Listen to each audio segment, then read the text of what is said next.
观众朋友们好，这里是大时局，我是芳华。四中全会落幕，看似表面风平浪静，习近平依旧独揽党政军三权，但在细节里却透着不寻常的风向。政治局常委罕见集体在人民日报亮相，语气冷热各异。被废太子胡春华突然抢跑，发出一篇53次送习的长文，被解读为示弱求生。同一时间，旅美文化学者吴作来爆料说，蔡奇奉习近平之命劝张生明去说服张又侠站队习一边。真相我们无法从官方渠道核实，但讯号已经很清晰了，四中全会不是结束，而是下一局的开始。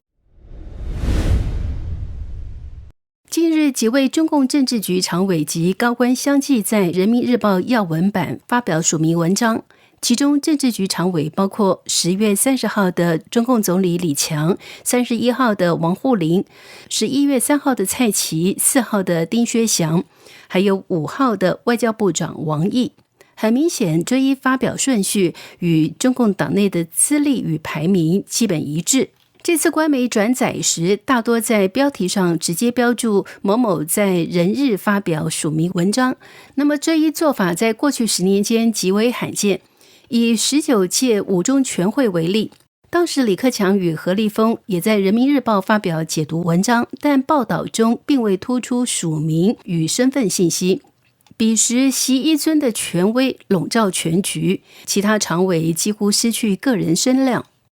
政治局常委们的统一举动被普遍认为是四中全会提出的加强中央集体领导正在付诸实践的信号，也可能意味着习个人崇拜模式出现松动，权力结构或正微调。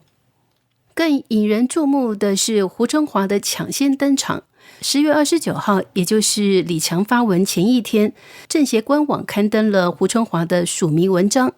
同日，包括中共组织部长石泰峰在内的多位政协副主席也有发文，但唯独胡的文章被广泛转载和热议。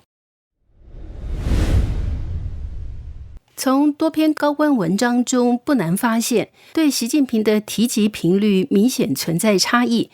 李强文中仅提及习近平5次，语调平淡；蔡奇提及了7次，较以往调门明显下降；王沪宁提到14次，略显中规中矩。而被习近平边缘化的废太子胡春华提及习近平的次数最多，多达53次，即便在政协官网刊登的千余字摘要中也有10次之多。胡春华在开篇即写道，全会期间，我现场聆听了习近平总书记发表的重要讲话，深受教育，深受鼓舞，倍感振奋。我们要认真学习贯彻全会精神。我现场聆听这句话本属多余，紧随其后的3联感受以个人情绪为主，并非惯常的集体立场，显得格外突兀。更关键的是，他随后使用我们要如何如何，隐隐有代表他人发声的意味。回顾胡春华以往2次发言，语气变化可谓鲜明。2023年4月，他在政协党组学习会议上称自己作为一个政协新兵，仅有初步的认识和收获，语气谦卑。2024年10月，他发文强调要深入学习领会习的重要思想，调门虽高，但仍是我学习的姿态。而这一次，他不仅以我现场聆听开篇，更带我们发声，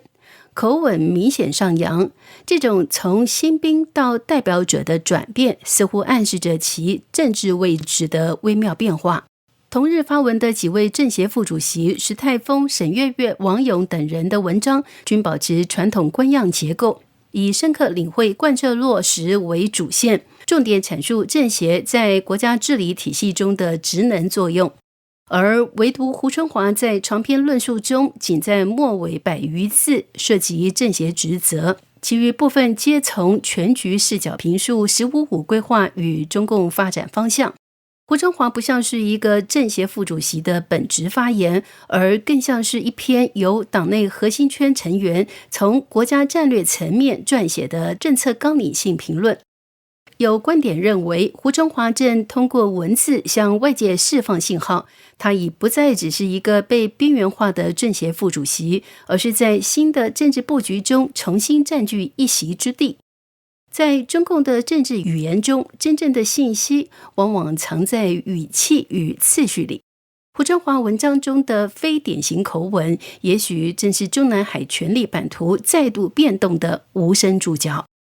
不过也有不同的解读，独立时事评论人蔡胜坤认为，胡春华是比几位常委发表文章更早，但其他常委是在党媒《人民日报》的要闻版面发表的，而胡春华和其他政协副主席都是发文在政协官网上。胡春华跟政治局常委最大的不同是，他作为一名普通的中央委员，只有举手的权利，而没有提建议的权利。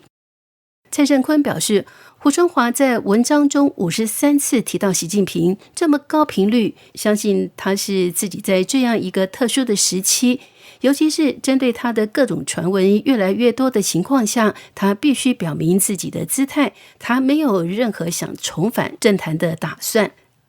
蔡胜坤披露，实际上早在胡春华任广东省委书记的时候，另外一名被指定的接班人政治局常委孙政才一出事，胡春华就专门求见习近平，表态说自己从山村农家的一个孩子走到北京，然后到西藏工作，他从来没有想到自己能够位居副国级领导人的位置。他一路走来，感谢党组织对他的栽培，他认为自己做到这个位置已经到顶了，他不会再有任何其他的想法。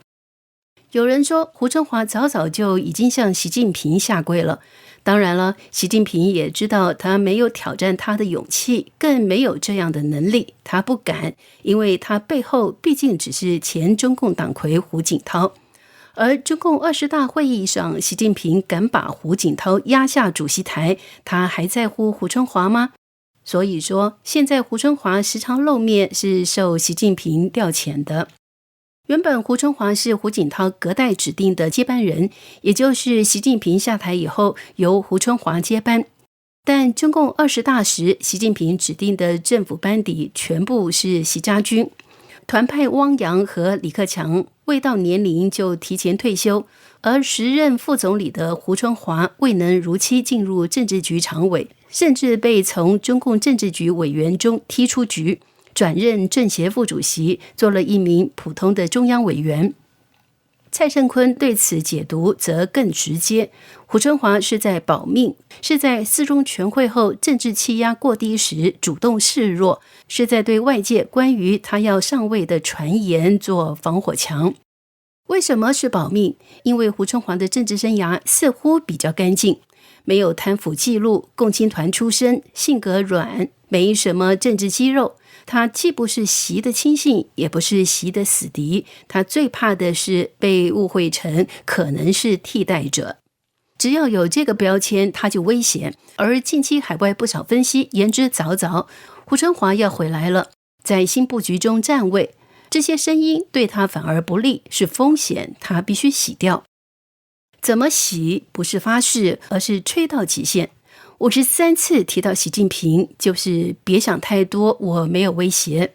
这是一种中共官场常见的以退求保策略，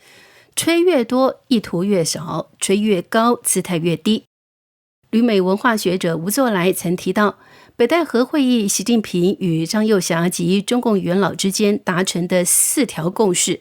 一，为了维护中共中央的稳定，让习近平同志继续留在岗位上扮演最高领导人的角色，并且在宣传上保持一致性，但是在宣传上不允许过度的宣传个人崇拜。